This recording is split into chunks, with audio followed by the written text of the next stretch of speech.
орчин үед одоо энэ 21-р зуун гарснаас хойш ерөөсөө мэдээлэл олж авах сувг маань өөрөө интернет болчихсон. Маш олон вебсайтууд байна, маш олон мэдээллийн хэрэгслүүд байна. Тэгвэл эндээс жишээ нь харааны бэрхшээлтэй хүмүүс яаж вебсайт үзэх вэ? Одоо хөдөлгөөний бэрхшээлтэй хүмүүс яаж интернет вебсайт бүртгүүлээд ч юм уу тодорхой мэдээлэл олж авах вэ? Эсвэл одоо сонсголын бэрхшээлтэй хүмүүс яаж видеог үзэх вэ гэдэг юм. Энэ асуудлууд тулгарч байгаа. Тэгэхээр энэ асуудлуудыг л ерөөсөө одоо манай ICT group шийдэх зорилгыг тавьсан. За энийхээ хүрээнд одоо news segment буюу Монголын одоо хамгийн анхны мэдээллийн сайтыг одоо яг хөгжлийн бэрхшээлтэй иргэд уншихад үзэхэд одоо тийм ээ ямар нэг саадгүйгээр мэдээлэл олж авах боломжтой болгож ингэж хөгжүүлсэн юм байна. Миний хувьд 80% харааны бэрхшээлтэй. За 2016 оноос эхлээд миний хараа эрс муудснаас болоод компьютерыг яг харж байгаа төвшөндөө энгийн төвшөнд бол хэрэгжилж чадхаа байсан.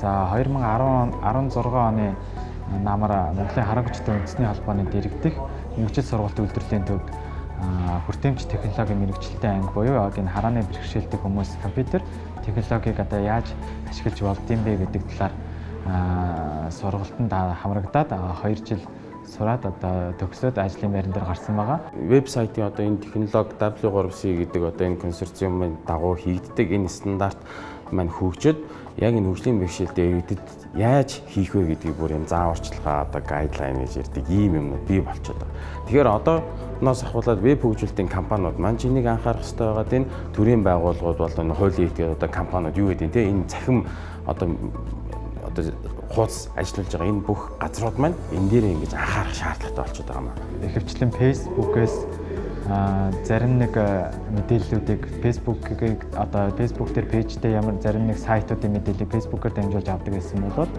одоо бол харьцангуй өөр болсон. Үүний нэг тод жишээ нь бол манай News segment байгаа.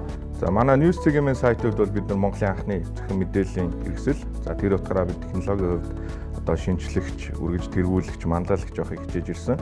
За iTunes компанитай бол бид нар бас нэлээдгүй хугацаанд хамтарч ажилласан байна. За одоо сайтын хувьд бол манай хэрэглэгч нар зөвхөн уншихаас илүү одоо сонсох, үзэх гэдэг одоо шинэ амьдралын хэм маяг бол яг нөгөө амьдралын завгүй амьдралын хэмнэлээс шалтгаалаад одоо үүсч эхэлж байгаа. За түүний хажуугаар бол бид нэр одоо орхигдуулж исэн нэлээд томоохон хэсэг бол мэдээж одоо хөгжлийн бэрхшээлтэй иргэд тэгээд яг тухайн үедээ бол iTunes компанийн санал тавиад за ийм технологи байдгаа одоо бас Монголд цөөнгүй тооны одоо хөгжлийн бэрхшээлтэй иргэд байдаг юм байна. Тэгээд энэ технологиг нэвтрүүлэх анхны одоо хэвлэл мэдээллийн хэрэгсэл болоод одоо ийм иргэд маань ч гэсэн бас мэдээлэл авах хэрэгтэй гэдэг ийм саналыг тавихад бол баяртай хүлээж авч ирсэн.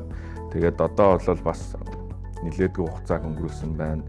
Тодорхой тооны хэрэглэгч нар одоо тогтмол хэрэглэж зансан байна.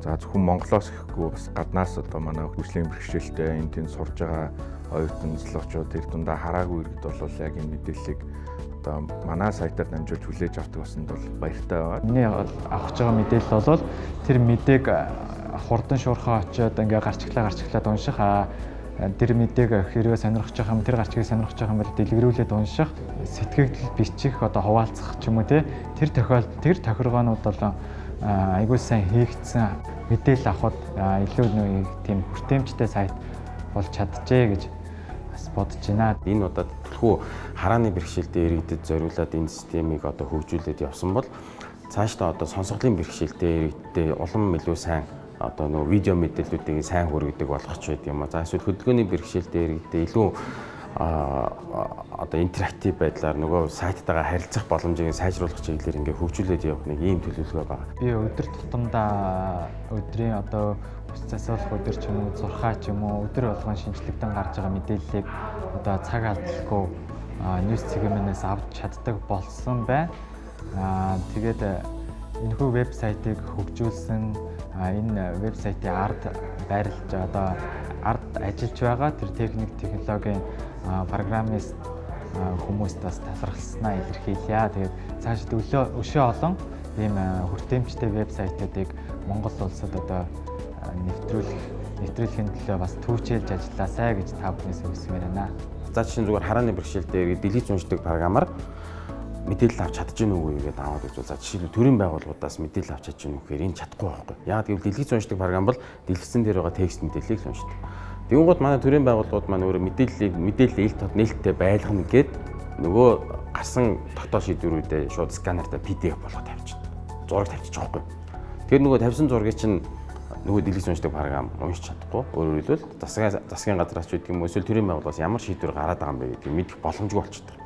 Тийм учраас төрийн байгууллагууд маань ч гэсэн вебсайт руугаа мэдээлэл оруулахдаа нөгөө контент бэлтгэдэг гэсэн үг шүү дээ. Мэдээлэл оруулахдаа яг энэ тал дээр маш сайн анхаардаг болоод энэ тал дээр боловсроод ингээ хөгжих хэрэгтэй байна. Үүнтэйгээ зэрэгцүүлээд веб хөгжүүлэлтийн компаниуд нөгөө 10 хэдэн Монголд байгаа 10 хэдэн мянган вебсайтууд маань ингээ тогтмол шинжилгээтэй сайжраад шинээр ч гэсэн вебсайт, веб суурьтай системүүд хөгжиж байгаа. Эндээ ч гэсэн нөгөө нэг одоо манай Монголд байгаа л бид нартэй адилхан 103 мянган энэ иргэнийхээ мэдээлэл олж авах, одоо мэдээлэлтэй харилцах энэ боломжийг нэг тал дээр нь түлхүү ажиллахыг уриалмаар байна. Тэгээд энэ дэлгэц уншигч гэдэг програм маань юу гэсэн утгатай үггүй гэхээр ерөөсөө текстийг дэлгэцэн дээр гарч байгаа текстийг speech буюу одоо яриараа хөрвүүлээд одоо сонсголоор дамжуулаад хүнд хүргэх ийм технологи юм байна.